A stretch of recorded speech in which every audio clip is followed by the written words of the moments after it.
Au nom du Père et du Fils et du Saint-Esprit. Amen. Esprit de Dieu, souffle de vie. Esprit de Dieu, souffle de feu. Esprit de Dieu, consolateur, tu nous sanctifies. Évangile de Jésus-Christ selon saint Marc.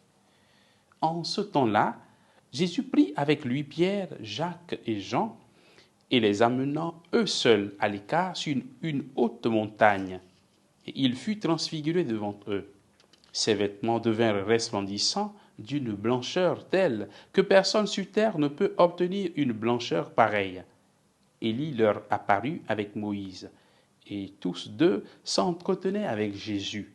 Pierre alors prend la parole et dit à Jésus, « Rabbi, il est bon que nous soyons ici. Dressons donc 3 tentes, une pour toi, une pour Moïse et une pour Élie. » De fait, Pierre ne savait que dire, tant leur frayeur était grande.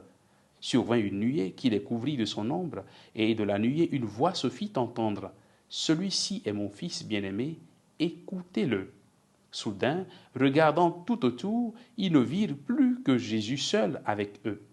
Ils descendirent de la montagne, et Jésus leur ordonna de ne raconter à personne ce qu'ils avaient vu avant que le Fils de l'homme soit ressuscité d'entre les morts. Et ils restèrent fermement attachés à cette parole, tout en se demandant entre eux ce que voulait dire ressuscité d'entre les morts. Ils l'interrogeaient.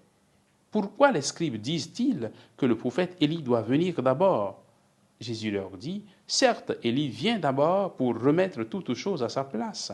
Mais alors, pourquoi l'Écriture dit-elle au sujet du Fils de l'homme qu'il souffrira beaucoup et sera méprisé?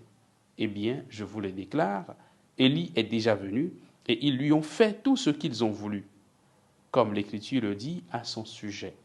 Acclamons la parole de Dieu, louange à toi, Seigneur Jésus.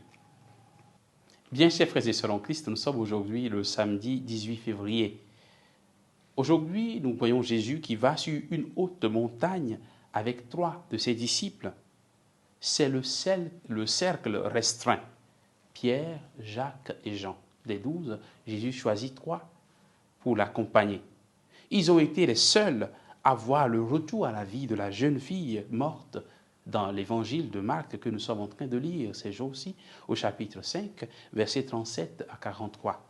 Ils seront aussi témoins de l'agonie de leur maître dans le même évangile de Marc, chapitre 14, versets 33 à 34. Ils seront donc les piliers de l'Église parce qu'ils ont fait une expérience plus profonde de la connaissance du Maître.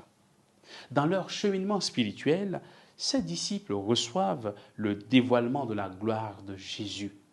Pierre, au nom des autres disciples, le reconnaît comme le Messie. Mais maintenant, une voix retentit dans la nuée pour le présenter comme fils bien-aimé de Dieu. Le cheminement vers une connaissance plus profonde de Jésus continue donc. Mais un message important de la voix de Dieu reste l'appel à écouter Jésus. Le message important, c'est cela. Écoutez-le. Il faut reconnaître que le parcours des disciples avec Jésus montre bien que souvent, ils ne l'écoutent pas. Beaucoup de fois, Jésus dit des choses, il fait des choses, mais les disciples ne comprennent pas. Ils ne l'écoutent pas suffisamment. Ils n'ont pas la compréhension profonde de tout ce que Jésus leur dit. Ils ne le reconnaissent pas dans sa vraie identité. Frères et sœurs en Christ, il nous arrive à nous aussi souvent de manquer d'écouter Jésus qui nous parle au plus profond de nous. Sa parole retentit de façon sûre en nous, mais bien souvent nous fermons notre cœur et nous y restons sourds.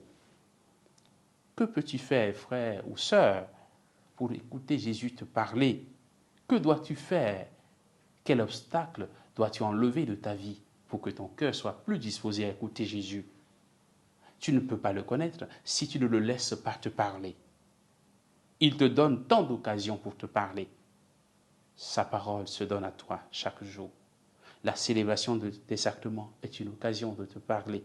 Les événements de la vie sont des occasions pour te parler. Demandons la grâce de distinguer la voix du Maître au milieu des vacarmes de ce monde. Que le Seigneur nous bénisse, au nom du Père, et du Fils, et du Saint-Esprit. Amen.